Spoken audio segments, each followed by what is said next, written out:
Thank you. Thank you very much indeed. Hello, good evening, and welcome to Through the Keyhole, the programme that shows you not just how the other half lives, but where they live as well. Tonight, as always, we're going to be borrowing the keys to two fascinating homes belonging to well-known people, and with Lloyd Grossman's help, we'll be taking a privileged peep behind closed doors. The question is, whose? Well, to try and answer that question, our luxuriously appointed panel is both ornate and practical. Firstly, a man who has discovered the secret of eternal youth. He lies about his age, Mr. Chris Tarrant. And secondly, a woman who, thank goodness, never keeps her opinions to herself, Miss Anna Raeburn.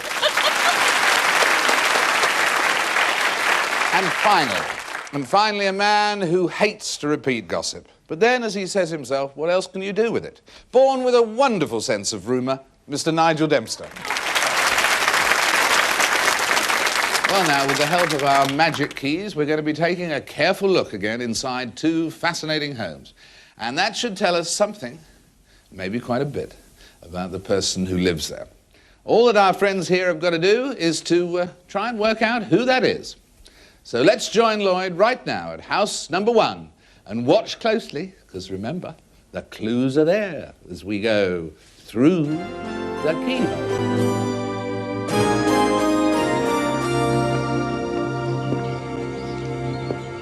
This part of the countryside is so picturesque that even the birds live in thatched cottages.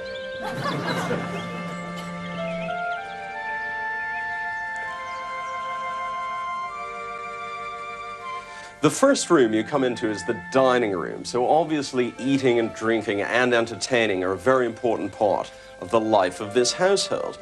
And look at this tremendous profusion of beams. A traveling woodworm would think he'd checked into the Savoy. They're also animal lovers, and practical as well. Very cheap to feed. I don't think this house was built for very tall people. This is quite a cozy room. It's got a huge fireplace. It does look a bit, though, like a display for log effect fires. Someone who lives here is a bit of a collector. There's a fine collection of traditional English horse brasses here. One of the most interesting objects in the room, though, is this Stradivarius with a built-in lamp. I think it was probably designed for a strolling violinist in dark nightclubs. There's a large group of Italian figurines here, and rather like the horse brasses, they're things that have to be kept clean and shiny to look their best. So someone in this house likes the simple pleasures of housework. Even though this room is quite dressy and formal, it's also very relaxed. People like to lounge here. Look at all those big, soft leather sofas, for example, which look as if they were ripped out of the back of a 1959 Pontiac. This bear appears to live pretty well. And I have a feeling that his owners are a bit like him, that they're sort of warm and cuddly people, because the bear's just part of a huge menagerie of soft toys. I just wonder if the owners look a bit like this.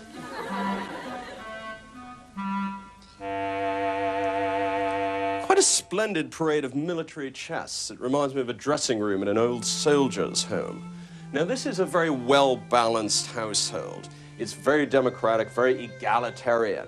The lady of the house has her own dressing table with lots of gunk and makeup on it, and the man of the house has his own dressing table with his supply of aftershave. So it's a very well-balanced household.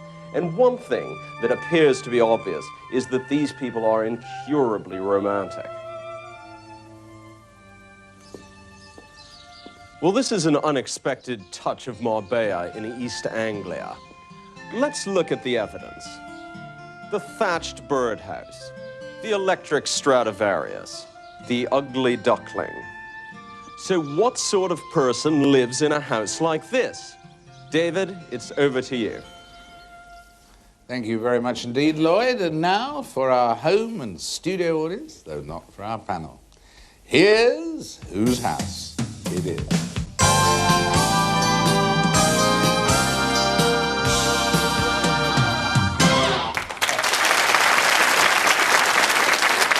Well, now, I think, Christopher, you should begin this analysis. Thanks. That's very difficult, this one. I mean, it seems like a nice, twee little country retreat as opposed to a home. There's obviously a few quid about. There's a roller tucked away in the drive, there's the swimming pool. Quite a small pool, so it can't be Bernard Manning or Cyril Smith. It's either somebody who's terribly, terribly rich and does nothing, like an estate agent or a gossip columnist, or... I don't know, there's family money or something. There were no signs of work, or it's just very much a country retreat and it's not really their proper home, which means you're cheating a bit on us. I don't think we are. I think this is their real living spot. They don't do a lot. Anna. All I know is that she uses a very well-known brand of cosmetics and he uses a very well-known aftershave. And they like cuddly toys, which rather suggests that they are young at heart, friendly, gentle people, or else they make a living out of working with children. Yes. Well, they don't make a living working out of children. That was as good a silence as you'll get. At least that's Nigel. the next line of questioning, yes? Well, Chris said it didn't show any apparent signs of anyone doing a stroke of work, so I think this is the new house of the Duke and Duchess of York. And I'm totally foxed. What sort of person do you think it is? Oh, definitely artistic. Whether it's cooking or painting or... Performing. Yeah. What? Performing. Performing of a... The first glimmer of hope for the panel. That wasn't a glimmer, that was encouragement. Performing. Performing. Christopher. A comedian or something.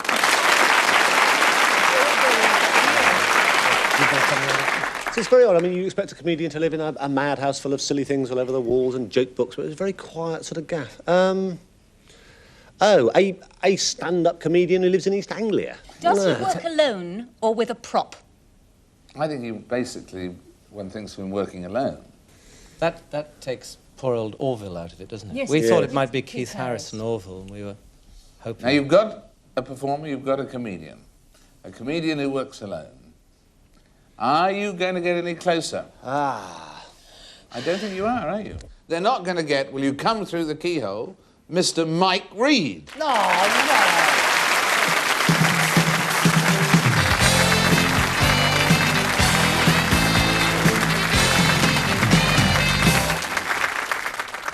Well, Mike, they got to comedian, but there weren't enough clues there for them somehow, were there? We were deprived of basic information about Well, you. they would have been... We saw a fireplace, a lampstand, a lot of cuddly toys. Yes, where was the Frank Carson joke book? Where was that? You know, we didn't know For a slim volume. But you got incurably romantic, we told you, warm and cuddly. Absolutely warm I mean, and it was a cuddly. giveaway. He's too big, little low ceilings, little tiny pool. He'd never get in Well, I that keep pool. How getting would me you get in that biscuit. That's pool? why that's gone, look.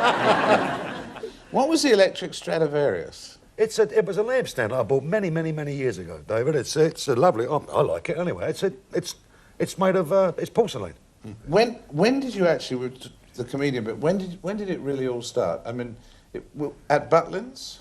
That was the big break, wasn't No. I started with the Granada television. That's what was my break with the comedians, which is now it? Yeah, but 17 before years that, ago. you'd come second in a talent competition. Oh, yeah. Butlins, hadn't you? It was, yeah, Butlins, I did.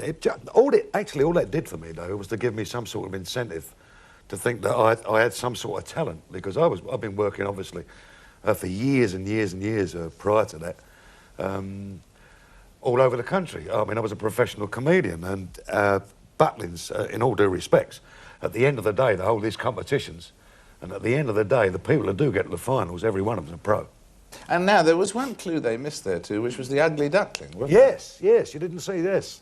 Big Little hit, ugly right? duckling. 1975, big Yeah, hit. monstrous hit. Yes, it was. Huge, great. How big a hit? Enormous. thing. Enormous, Hard to about get in the that studio size. door. Enormous thing it was.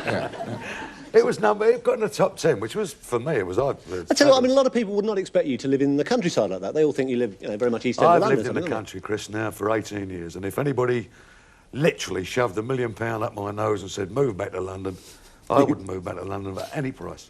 Well, funnily enough, we've got £1 million here. Let's try it. Actually, what we do have here, thank you very much indeed for being with us, Mike, is the ceremonial through the keyhole. That's key, marvellous. To say thank you for sharing. I shall treasure that, Master.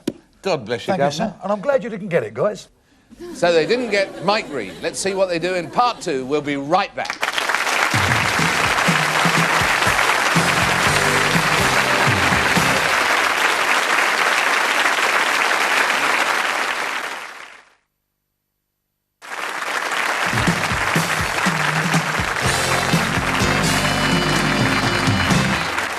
Welcome back. Welcome back to Through the Keyhole with Lloyd Grossman, Britain's leading housing authority. Let's join him right now at house number 2 as we go through the keyhole.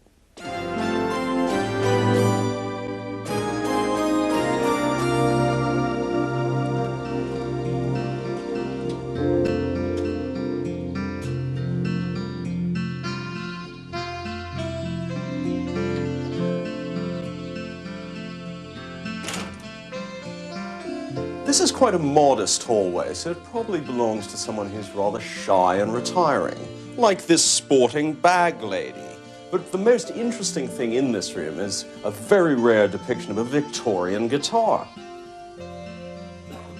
In spite of all the jokey frogabilia, the totophile who lives in this house is actually quite a highbrow fellow, because this small library has some very serious books on 20th century British literature, and it shows a fascination with the 20s and 30s. This person is quite keen on gamesmanship as well. There's a splendid chess set. So I think this person is a very analytical person and probably quite a determined winner. Not all the literature in this house is highfalutin, even though some of the books here are frightfully intellectual. Most of them are comics. Funny books, so someone here has a sense of humor, and there are certainly lots of laughs, especially when they look at this stove. There's also a tremendous nostalgia for old England, and a great love of railways. But this room really is the games room. It's a bit like the public bar in The Frog and Nightgown. There are stereo jukeboxes, including a wonderful 60s example. There's high-tech entertainment, and low-tech entertainment as well. Gamesmanship is the theme of this bedroom. There's evident fondness for cricket. There are famous cricketers behind me, and there are miniature souvenir cricket bats on the windowsills. But sports doesn't stop at cricket here. There's also a love of football, and even of golf. But the real passion in this person's life is tennis. There's a gigantic tennis racket, tennis wallpaper, tennis fabric for the curtains, and even little frogs holding tennis rackets. Or maybe they're statuettes of Boris Becker. There's also a rather remarkable radio on the dresser, and I assume it's permanently tuned in to either Wimbledon or a test match. There's gamesmanship at the top of the house as well. Look at that profusion of board games. So one can only assume that someone living here is a very, very competitive person. But this room is really rock and roll heaven, and someone here is a true child of the 60s. He's also perhaps a frustrated pop star because there's a tremendous collection of guitars here. Or maybe he is indeed a rock superstar. At any rate, the sense of humor still comes through in this obsession. There are even some flying guitars on the wall. Let's look at the evidence. The frogabilia, the heavy reading, the superannuated radio, and the collection of guitars. Who lives in a house like this? David, it's over to you. Well, thank you very much indeed, Lloyd.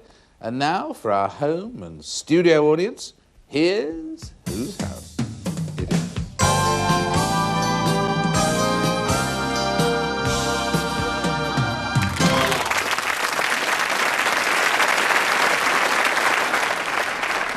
Nigel, this time it's you to begin the analysis. I've never seen anyone lay more clues designed to fool one. It's clearly someone who doesn't have any interest in music, someone who certainly doesn't play the guitar. Ah, you see there, that was a double bluff there. I got the hissing from the audience. Someone who doesn't play the guitar. Someone who has got absolutely no interest in games. I get the feeling that this is a very schizophrenic person. I would say probably it's a woman. Banana? It's a musician. Then it's not. Okay. Well, that's one quick way to find out. I don't know, it's the frogs that throw me most of all. This person obviously balances sports and music as pastimes to something else that he or she or they do. And I don't know what the significance of the frogs is. I've seen that radio before. It's been photographed for one of the colour supplements. I can't get there. I think I'm looking at the house of somebody who played with a group which has never actually gone out of popularity. But that was my hunch, and I'm told that I'm wrong. I'm really quite bewildered. And what significance do you find in frogs? I don't know what to make of the frogs. I mean, Well, nasty, he's not slimy little French, things. certainly. Except that if you kiss them, they turn into princes. No, he's No. not. It's not Prince. No, David, I didn't think it was. Chris. Oh, you throw me, Nacy. You said he's not French, and I was thinking of those little funny frogs. It was probably Charles Aznavour. Right. Well, if he's not a musician, because it's full of gold discs on the wall. There's a lot of guitars, a lot of gold discs. Record producer. Someone in the music industry. He doesn't actually play musical instruments himself. Right. Also, it was someone they all recognised. They went, oh, when his face came up. Yes. So How did they go again? They all went, whoa. Is that how you went? I didn't see you go. Yes, rather odd of them, I thought. But what funny faces they've got. Oh, so it's a well-known, some organiser, leader, producer, or whatever, of musicians. It's a well-known record producer. Executive, music industry executive. You've got the music business, it's not a record producer. Band leader of some sort. Or Obviously got the gold disc for doing something well lots of times and selling lots of records, basically. Look within your own soul, Christopher. Oh, cool. He's not a disc jockey, is he? How awful. Don't say. not Don't say I don't try and help you, sir. But I can't imagine the sort of disc jockey you get on a programme like this. Well, who could it... Oh, well, now we're Alan way Freeman. off on a long track. No. It's not Alan Freeman, I was right there. Oh, well, he's on Radio 1, then. It's a Radio 1 disc jockey. So he hasn't got a watch, because they're constantly doing time checks. It's a Radio 1 disc jockey who's got books with long words in. That's... And it's getting more difficult. Joined up writing, What do you think, yes. Lisa Powell? Think back to earlier in the show. Yes. Not Mike, it's a Mike Reid night. It's Mike Reid night, yes. Mike Reid, will you come through the Keyhole?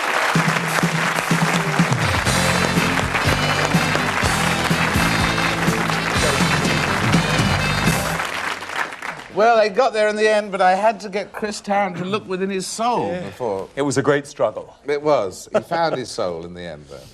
But the... what's the frogs? What's the significance of the frogs? They're totally irrelevant. You seemed very obsessed by the frogs. Lloyd And they were- was obsessed yes. with the frogs, yeah. They They're were not an fairly important part of irrelevant. your life, the frogs? No, they just accumulate. They breed faster than rabbits in my house. Do they? I have wooden ones, bronze ones, plastic ones. Do you like frogs? Yes, enough, yes. Enough. No, Where do yeah. you find them? All over the place, mainly in the garden. No, I don't know why. I like the shape of them. They're fairly mysterious things. Nobody knows too much about frogs. They are fairly mysterious things. I mean, you can't sort of grab hold of one and pat it. No, So even, maybe it's that even Anna mystery. couldn't work out the significance of frogs, really, could you? No, except I thought it was somebody who wanted to be kissed and turned into a prince. Well, you're right. I hold to that view. Yes. Or as Nigel said so emphatically, it's a woman.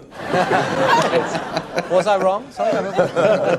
It's close. You growing wine, I read in one piece, in that very nice house? Or outside it? No, I don't. I found a wine with the same name as my house. So I bought some. People don't ask questions. They go, oh, it's jolly good. And I go, well, you know. Well, our team are taking it in exactly the same. Do you call yourself a child of the 60s, a frustrated rock star, as Lloyd said? Would you like to have been? Certainly not frustrated, because I do, with my John Betjeman album and what have you, I mean, I do write a lot. I'm in a studio a lot.